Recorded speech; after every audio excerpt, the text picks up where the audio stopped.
Want to receive Watch Ad rewards on your Efootball account, but don't know how? In this video, I'll show you everything you need to know about getting Watch Ad rewards on Efootball.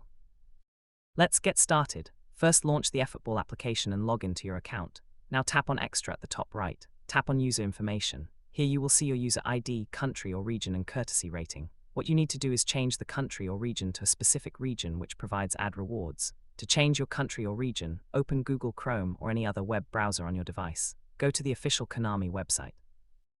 Log into your account by using your linked email or user ID and password. If your account is not currently linked, then make sure to link your account. You can watch the next video to learn how to link your Konami ID to your email address. After logging in, tap on the menu icon at the top right. Tap on Personal Information. Tap on Country or Region to change it. A verification code will be sent to your linked email. Copy and paste to verify it's you. Now select Brazil as the new country or region. Click on Next and accept the terms to proceed. You can only change your country or region only once after 365 days. Once you successfully change the country or region, you can start receiving Watch Ad rewards on your Efootball account. Watch ads refresh after 24 hours. If this helped you, like the video, subscribe and comment below. Check out the next video to learn how to change country region on Efootball account.